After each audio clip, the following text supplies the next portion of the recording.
干嘛拖我的酒？你继续讲啊，我可以就是再加，没有，我就想要加点酒。那个老卤的这一瓶加那个很不错，很香，加大的很香。有酒你都蛮不错。没有，我很挑，好不好？我哪有每个都不错，我很多不喜欢。好，那赶快进到重点。你先喝一口。Hello， 各位观众，大家好，欢迎来到今天的猫哥与熊猫。今天的重点是我们要来讲我们到苏格兰去的一家酒厂。那其实我们在苏格兰去了非常多家的酒厂，跟加30几家有吧？对，但是大家不要以为就是一次，其实我们去了几次，是30几家，应该是2次还是3次加起来的吧？对，因为喜欢嘛，所以我们除了苏格兰酒厂去之外，西班牙酒厂我们也去了，还有日本啊，对，日本。其实好，今天要介绍的这个 Springbank 的酒厂呢，其实是非常有历史的一个酒厂哦。我们先讲一下这个酒厂的历史好了。它在1828年啊，有这个 Archibald Mitchell， 就是这个米切尔家族的这个第一代叫 Archibald。在1828年的时候创立了，其实到现在已经快要200年了，对，快200年了。那1828年创立啊，到1837年，有他的儿子叫 John Mitchell， 还有他的2儿子叫 William Mitchell。那由这个 John 跟 William 接手他爸爸的这个事业。那 John 呢，在这个事业上做了一个新的开创啊，他就成立了一个控股公司。那 John 在1837年的时候呢，开创了这个公司，它叫 J&A 的 Mitchell， 就是19世纪一直以来都是Springbank 所在的地方，它叫 Campbelltown。我们讲到这个 Campbelltown 呢，其实它是一个非常非常小的小镇，在英国。但是呢，因为威士忌的这个产业，在19世纪中末期呢，其实 Campbelltown 成为一个United Kingdom， 就是英国呢非常重要的一个威士忌产镇。整个镇里面有20几家到30几家运作的这个威士忌酒厂，而且产量非常的大。我以为是那个什么 Speyside 那里比较有名。没有 Speyside 是后来把 Campbelltown 整个打掉的很重要的一个点。对，那19世纪末呢，到了1891年，这是有记录的，就是 Campbelltown 这个小镇，那即便它镇里面只有1969个人，城镇居民，到现在估计大概也是3、4千人这样子的范围。那镇很小很小。那在1891年的时候呢，其实 Campbelltown 在记录里面，它成为全英国 GDP 最高的一个小镇。全英国？全英国。我靠！对，全英国。你如果不这样讲，我去那个地方，我完全没有办法感受到这件事情。全英国对富到流油的一个小镇。所以我们去的时候，我觉得连要找一个逛街的地方，除了就是小的酒店之外，我都找不到地方逛。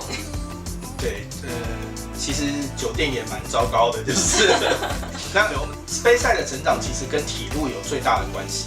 那变成铁路出现在这个世界上之后呢，所有的运输包含原料跟产量，就变成从原本 Campbelltown 仰赖的这个海运，因为 Campbelltown 是个镇它靠海，所以他们主要是靠海运。那 Speyside 有铁路之后呢，就完全的取代掉了 Campbelltown。所以在20世纪的时候，因为1、2次世界大战，再加上大萧条，还有美国的这个禁酒令，整体一系列下来呢 ，Campbelltown 上面的威士忌厂就全部倒光，剩下2间。2间？2间。你说 Campbelltown 里面？对。Springbank 吗？还有谁？对，一个是 Springbank， 另外一个呢是现在在罗梦湖集团的 Glen Scotia， 就只剩这2间，其他都倒光了。那是后来到1990年之后呢，这个 J&A 这个公司，就是米切尔家族呢，他们一直都是家族控股公司，在产量他们一直都是维持在相同的产量水准。为什么讲是文青的酒厂呢？因为200年来他们的制程工艺其实没有改变，产量没有改变的情况下呢，它就变成一个文青酒厂的代表。然后1990年之后，一系列出的装瓶。受到全世界这个威士忌的老饕开始追捧，真的，我现在印象很深刻。这2年啊 ，Springbank 因为它保留很古久以前的制程，它不像现在有很多酒厂变成大量跟机械化，所以它的味道其实我觉得有点不一样。我以前觉得 Springbank 的酒非常的好卖，然后我这1-2年我觉得第一个要么就很贵，要么就是真的超级难买。有一些有年份啊，20年的酒在英国网站大概都是属于那种，你看到1分钟之内你不下单就sold out的这种状况，非常的夸张。讲着又讲着要买东西上，我就很爱买东西呀。好，不要紧。那刚刚讲说产量都没有改变呢，我们稍微给大家一个 reference。Springbank 这个酒厂呢，它的年产量大概是70万纯酒精。一般酒厂70万，对，70万，70万超少的。对，那大家对70万这到底多还少没什么概念呢？我们稍微 reference 一下。例如说大家都知道的麦卡伦酒厂，现在的麦卡伦酒厂呢，1年的年产纯酒精量大概是1500万公升。1500万公升是加了它不是盖个新厂，是有加这个吗？全部加起来 ，OK。它现在的全产量是1500万公升。1500万对70万。对，所以大概是20倍。麦卡伦哦，你看麦卡伦是全世界知名的酒厂，它是Springbank 现在的年产量的20倍。那另外一个呢，我们看一下。好高兴他还活着哦，对，没有被大怪兽打掉。那我们还收了一些酒，这样对，非常庆幸。对，那另外一个 reference 是我们看到可能老饕也都会记得的 Bowmore 酒厂。那 Bowmore 酒厂的年产量大概是200万酒精。200万也不算多，不算多的。对，Lagavulin 啊 ，Laphroaig 大概是200到300万这个上下，所以其实艾雷岛的其实也都不是很多。对，艾雷岛的酒厂因为资源的关系，所以其实产量都不多。那你看，即便是 Bowmore 这个我们认知的小酒厂，它的产量不多的情况下，它也是 Springbank 的3倍。我好担心过几年 Springbank 不见，或者说我再也买不到它的酒之类，因为大家都抢光了。OK。那我们再讲一下 Springbank 的地理位置 ，in case 如果观众想要去的话来说，不能讲 Springbank， 你讲 Campbelltown。以地理位置来说，它在一个那个半岛，它叫芹泰夹半岛。其实离最近的国际机场 Glasgow 也有4到5个小时的车程。在 Campbelltown 它其实有机场，所以其实你可以从 Glasgow 坐小飞机，大概6或者是10个人的那种很小的小飞机，1天1班，从 Glasgow 飞到 Campbelltown。那也可以从 Campbelltown 呢搭机场到Islay，因为你不可能的旅行就只有去 Campbelltown。那再说明一下，这个 Kintyre 半岛呢，Springbank 所在的这个 Campbelltown 其实是在半岛的接近南端，比较南部的部分。那半岛的北部呢，有一个很重要的地点，叫 Cannock。不知道对不对？对，我那时候为什么我去过我没有印象？没关系，反正你坐捷运都会坐过站，你没有差。那 Cannock 为什么很出名呢？因为它在那里可以坐 ferry， 就是乘那个渡轮，可以过去到艾雷岛。对。那也是我们这次行程很重要的重点。为什么这样讲？我没有经过，对不对？是没有经过，我们在那里，我们去了2-3次。我没有印象，我应该醉了吗？好了，没关系，反正你没有差，你就是行李的概念在路上走。OK。然后，所以我们这次行程呢，就是Glasgow 2天之后，我们离开 Glasgow 就直接去 Glengarrick 酒厂。那接着呢，就开了3到4个小时的车，直接杀到 Campbelltown。那也知道，因为它这么远，所以其实我们就预设在 Campbelltown 会待2个晚上。第1个晚上先休息。那第2天的整天就会是完整的酒厂行程。我们第2天的行程，其实我们本来订了在 Cadenhead 商店的中餐，是中餐，1点的中餐，好吃哦。对，我想起来了，我反悔了，除了 fish and chips 以外，它的那个酒厂之旅的午餐是好吃的。对，那因为这个中餐是1点嘛，所以我们在10点还是11点的时候，我们就先去了一趟 Scotia。那 Glen Scotia 也是很特别，因为当地人啊，其实看起来他们推荐去品酒品尝的话，他们会推荐Glen Scotia 的酒，为什么呢？我觉得比较是价钱考量，因为 Springbank 贵到当地人也觉得贵了。Scotia 其实比较没有那么贵，而且我觉得 Glen Scotia 还蛮适合女生，因为它有一点花香，然后喝起来也还算蛮清爽的。然后其实我那时候去那个看格林 Scotia 的时候，我对他们有一个就是像是 customer service， 就是那种游客的小的接待的地方，它是有一个小坝设计的，我不知道有没有照片，有的话再找给大家看。我觉得那个地方大家可以去看看，因为还蛮可爱，就是像是很有那种英伦风的那种感觉。对，你知道去年Scotia 来台湾办品酒会的时候，他们就是把品酒会的场地按照你刚刚讲的那个坝做成一模一样的样子。我们去了本地。对，但我觉得 Scotia 最惊人的是它那个堆起来的仓库，对，它那个堆高式的仓库。可是我其实一直很疑惑，你知道他们那种酒桶那种储藏的空间啊 ，Scotia 是那种把很多酒桶一直往上堆，它取下来不会很麻烦吗？就不要取下来。不要取下来，那如果人家要买桶，你怎么试酒？就不能试啊？怎么可能？真的？好吧。对，因为我们当场也问了 Scotia 的员工说，那他怎么试酒？其实他们多数的反应就是，没有人在买桶子，没有人在试酒的。因为你要知道，就是其实 broker 就是在苏格兰的这个桶的 brokerage， 就是威士忌酒桶 brokerage， 多数的时候他们是批次购买啊。整包还红配绿弄的。对，没有都试过才买的，大家把这个想得太美好了一点。我觉得买衣服还比较好，就是还有什么7天换货、30天换货。对，那你是作为消费者，那如果你是 retail 中间商，你不可能还跟你谁什么都是整批的。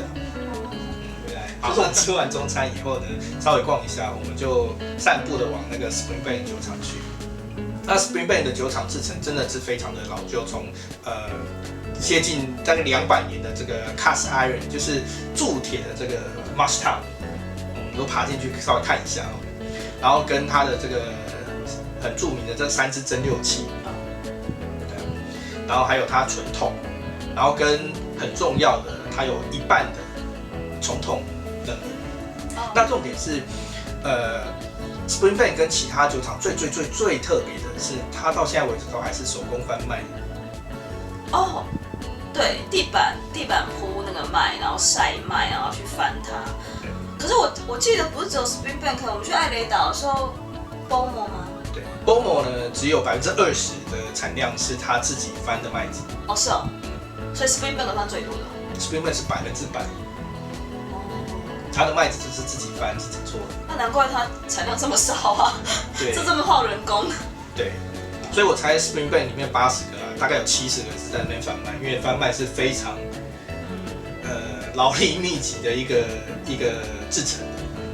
对，所以其实 Springbank 最重要的就是它这个手工翻麦。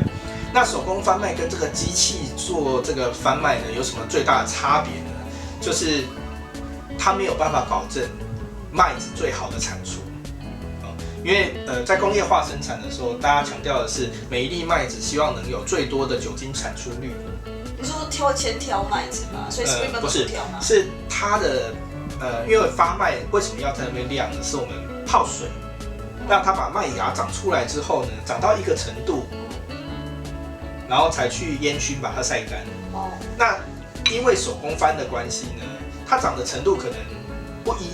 有的长好了，有的还没长好，那这会造成什么呢？有的麦子已经开始发酵的麦子还没开始发酵，对，所以你出酒率就没有办法100%，所以你多多少少会混一些你想象不到的蛋白质或是其他的杂质在你的麦子的这个 batch 里面。所以就是每一批的味道也有不一样，有可能是因为这个。是的。对，然后还有当然嘛，一些鸟屎啊什么各式各样。没有这个东西吧？你是不是乱讲啊？搞不好你现在很喜欢的风味，就是因为某些年前的哪一坨鸟屎造成你不知道，那也是蛋白质啊。我们讲的是蒸馏酒，蒸馏过了，那个东西就剩香味了。对，因为你知道，当你讲鸟屎，然后我正在喝，我觉得不是很舒服哎。对，这是真的，这是真的。所以后来到新式很多酒厂在生产啊，会强调这个古早的风味。就是很多你不可控的原因全部杂凑在里面的时候，就会产生这样。那很难得的是 Springbank 一直到现在200年来，他们还是维持同样的方式在做生产。对，我觉得我希望他们可以就是维持久一点。虽然说这个很不 efficiency 啊，但是就它真的保留一些我觉得在别家酒厂没有喝到的味道啦。对啊，希望少一点人发现这个事情啊。那我们那你干嘛录这一期？也是哦。但还好反正不红，所以就是应该看到人不会太多。是，就是大家现在还是买麦卡伦嘛，慢慢加油买麦卡伦哦。那请大家支持麦卡伦，把 Spring Bank 留给我们就好了。对。那再到蒸馏呢？其实 Spring Bank 也算很特别，因为它的这个 Spring Bank 的酒厂，它拆分成3个不同的 brand， 一个是 Spring Bank， 是2.5次蒸馏，那还有 Long Grow 是2次蒸馏，那还有一个是 Hasselblad 是3次蒸馏。我觉得其实没有去的人会非常好奇，他为什么要用3个牌子？那是用同样的机器吗？同样的机器，同样的麦子。那为什么要弄成风味 ？OK， 那差异你觉得是什么？他开心，没有啦。我们没有办法继续我们的有效的谈话了。对 ，Spring Bank 讲的呢，其实是轻泥煤。那 Long Grow 呢，其实就是在2次蒸馏里面的风味是比较重的，但是它有一个很重要的重点，它是重泥煤。其实如果你常常喝 Islay 的酒，这个也不是特别重啊，大概是40 ppm 的泥煤风味。那真的还好。对，还 OK。对，所以对我们来讲是福音啊，因为我们很喜欢 Islay 的酒。那这个有泥煤风味的，哇，太棒了。所以 Long Grow 是这样。那 Hasselblad 3次蒸馏呢，就是没有泥煤的风味。对。OK， 好，那再讲到这个呢，大概就是这整个 Spring Bank 的生产。那同时间呢，我们还到了 Spring Bank 酒厂后面，就会到了它另外一个酒厂叫 Glengyle。Glengyle 酒厂呢，其实最早，在1837年的时候，它就是由 Spring Bank 的这个 Mitchell 家族所创立的。就跟你想的不太一样。对，为什么呢？因为大家现在知道的 Glengyle 都是2000年初才开始生产的 Glengyle。那1820几年那时候，1830几年那时候的 Glengyle 去了哪里呢？那这个又是另外一个历史。就是我们刚刚讲了嘛 ，Spring Bank 创立的第一代 Archibald Mitchell， 他的儿子 John 跟他2儿子 William， 其实在1830几年的时候，这个 John 跟 William 因为威士忌产量太高，赚太多钱了。太高赚太多钱，退休了？不是，两兄弟吵翻了。所以呢，没赚钱还好，赚了钱就吵架。对，就是标准的2个和尚没水喝嘛。那不伤感。也是。那威廉呢，就跟哥哥吵翻了嘛，他就自己带了资金，因为也是赚到钱，带了资金到了隔壁街，开了一个酒厂，就叫Glengyle。这种好像卤肉饭分家的故事。对，就是国二哥、国大哥这个概念。对，那 Glengyle 呢，在那个1830几年的时候开创，当然也是兴盛过一段时间，但是在我们刚刚讲了20世纪初的时候，那个威士忌萧条的时间，全 Campbelltown 只剩下2家酒厂 ，Glengyle 跟着那个机会也死掉了。所以那时候他倒闭之后呢，一直到1990几年，才由 J&A 这个家族企业呢，再把 Glengyle 这张招牌再给他买回来，重新建立酒厂。所以 Glengyle 现在的 Glengyle 跟以前的已经不一样了，只是名字一样，名字一样而已。对，但是生产制程啊，跟以前的几乎不一样的东西。所以现在的 Glengyle 就是一个比较新式的酒厂，他们计划生产。那生产了吗？生产了、啊。不是，我是说我们看到酒了吗？有啊，Glengyle 就是Kicker 人。OK， 我知道为什么我一直记不住这件事情，因为我每次看到 Kicker 人，就是我们那时候也有喝到嘛，但我就没有办法因为它的品牌跟它的酒厂名字不一样，所以我又没办法连接在一起。是。那为什么他不用 Glengyle 出酒，出它当它的 branding 呢？因为这个酒厂已经被应该说这个名字已经被其他酒厂注册走了，所以呢，他们就没办法再用这个名字，转而他用Kilkerran 这个名字来出他的酒。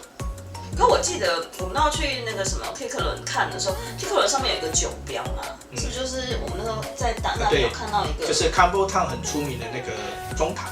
对，有机会就是应该我们之后可以后置那个照片给大家看，因为它很妙，是 Kicker 的那个怎么讲，它的酒的 logo 啊，非常的可爱，是个钟塔的样子。然后那时候其实我们有问他们，带我们去看 tour 的人说为什么要用那一个，然后他就说其实那就是当地的一个很有名的地标啦。对，就是从那个窗户看出去，刚好就是看着那个钟塔。对，那我们这个反正照片再帮大家剪上去。那 Kilkerran 因为它是一个新式的酒厂，其实产出远比 Springbank 来的大很多。我说应该不能讲这样讲，应该说有效率很多。但它是不是就没有用地板发卖这些？有，它是用同样的地板发卖原料，但是它的蒸馏是自己的。好，那 Glengyle 他们有效率的生产之后呢，我们看完，其实没有花太多时间，我们大概3、4点的时候就再回到了凯德兰商店，开始我们接下来的那个 testing。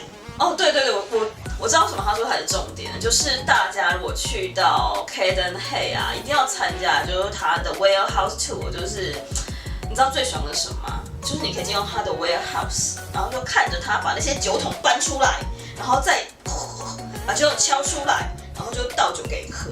对，那本来呢，因为跟我们一起参加 tour 的这朋友们有加拿大来的，也有以色列来的。其实讲朋友们，其实我们都不认识，我们都是当场认识。但你知道，大家喝完酒之后，大家都很嗨，所以大家就变成朋友了。对，我们有留下一个照片，等一下放给大家看。一开始大家都很矜持啊，就是这个这好像不错的。喝到后来，大家都哇超嗨的。而且我那个时候才发现，讲一个题外话，就是你知道你讲台湾，大家酒友之间的对话是什么？大家就会讲说卡巴兰。所以台湾在他们心目中等于卡巴兰。对啊，所以其实如果你去参加这个酒友团啊，记得随身带一个格马兰，拿出来大家都很高兴。你都不知道你的格马兰可以换到什么？后面的故事吗？对，因为我们有其他的酒友去了波姆，他用格马兰换到的那个传奇已经很神奇消失的酒厂叫 Paul Allen。对，因为回到凯德兰商店呢，基本上是结束，但是我们结完账的时候大概也是7、8点。整个苏格兰旅程里面呢，我们看到酒的价格基本上都买不下手。对，就是跟大家分享一个非常有趣的资讯。我第一次去苏格兰的时候，我以为苏格兰当地酒应该比较便宜，但因为台湾可能是一个比较大的进口 whisky 的地方，所以其实大部分的酒，台湾其实是比苏格兰便宜一模一样的东西的话。所以其实你去苏格兰当地啊，你就要买台湾看不到的东西，比方说艾雷岛的酒厂限定版，然后或者是像Caden Hay 或者是 Springbank， 他们也有一些当地你才买得到的东西。然后就像刚刚那个熊猫讲的，我觉得其实唯一一家店，我们就是大杀四方，应该就是 Caden Hay Shop， 因为它价钱很好，而且还有很多我很喜欢的酒厂。对，而且除了价钱之外，还有另外一个刚刚猫哥没讲到的，就是税。因为英国你在当地买酒呢，基本上它的 VAT 大概都是17到20% 上下。